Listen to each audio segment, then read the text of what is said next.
मग हे करताना आता जे पूर्ण जे पहिले सुरेखा पुणेकर असतील हो. की आपल्या जयश्री गडकर असतील किंवा हं. बऱ्याच लोकांनी लावण्या सादर केल्या. मग हे करताना तुम्ही वेगवेगळं काहीतरी नाविन्य दाखवायला लागतं तुम्हाला नेहमी प्रत्येक बरोबर. शो मध्ये. तर बरोबर. त्याचा अभ्यास कसा करता? तर हं. तुमच्यात काय बदल घडवता हो. नक्की? आता बघायला गेलं तर बालगंधर्व सारख्या ठिकाणी कार्यक्रम करायचा म्हणलं ना, हं.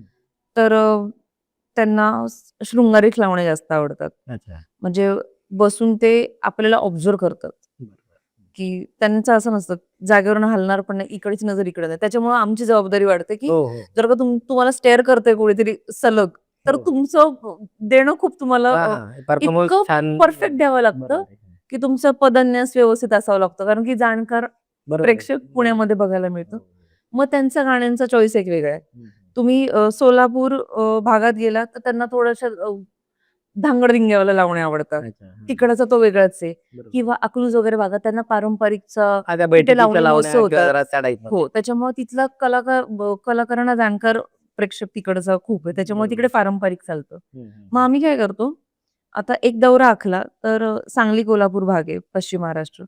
तर तिथला सिक्वेन्स वेगळा असतो. कारण की ओके. आम्हाला माहिती आहे की तिकडे काय आवडणार. बरोबर. म्हणजे मी माझ्या कार्यक्रमामध्ये राधा ही बावरी हे गाणं सुद्धा परफॉर्म केलेलं आहे. अच्छा. आणि मला तेव्हा सगळ्यांनी राधा ही बावरी काय अगं लावणीच्या कार्यक्रमात घेण्याचं गाणं बरोबर आहे आहे. का? हो. माझं असं होतं की मला करायचं. मला आवडतं, मला करायचं. आणि मला जे आवडतं ते लोकांना आवडणार हे मला माहिती होतं. म्हणजे कॉन्फिडन्स असतो हो. त्याच्यात. आणि हं.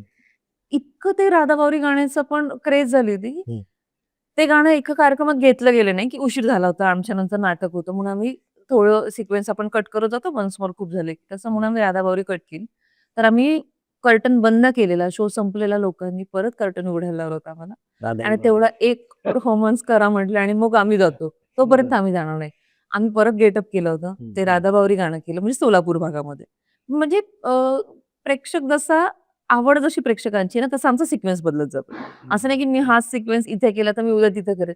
तिथे ते आवडेल याची गॅरंटी नाही घेऊ शकत आपण, की आज इथे आवडलं म्हणून पश्चिम महाराष्ट्रात मी तेच हो, करेल क्राउड आणि वेगळा आहे. प्राउड वेगवेगळा आहे. प्रत्येकाचा चॉईस वेगळा आहे. विदर्भ, मराठवाडा, नागपूरला गेलात तर तिथं आजही जुन्याच लावण्या चालतात. बरोबर. मग त्यांना ही गाणी माहितीही नसत. आता ही लोककलेमध्ये बाकी ही गाणी जी आली त्यांना ती माहिती नसत. त्यांना अजूनही ढोलकीचं तालावर पुणे गावाचं आलं पाखरू, हो. पाडाला पिकला अजरामर गाणी घेतली हो. होती. हां. आणि तीच गाणी आवडतात आणि तीच गाणी ते करतात. आम्ही सखी मंचचे पण कार्यक्रम केले मागे बरं. महिलांसाठी. तर अच्छा. त्यांची फर्माईशच होती, की नाही पूर्वीच्या ज्या लावण्यात त्याच आम्हाला पाहिजे. म्हणजे अगदी बुगडी माझी सांडली गं, तिथपासून आम्हाला. बरोबर. आता ही वादकांची आत्ता बसलेली पण नसत ही गाणी कारण की हां. इकडे चालत नाही. बरोबर. तिकडे फारसे कार्यक्रम आता कोणी करत नाही कारण की प्रवासाला पण परवडत नाही कोणाला. तर सखी मंच असेल तर तेव्हा मग पण जसा-जसा भाग बदलत जातो तसा-तसा गाण्यांचा सिक्वेन्स बदलत जातो.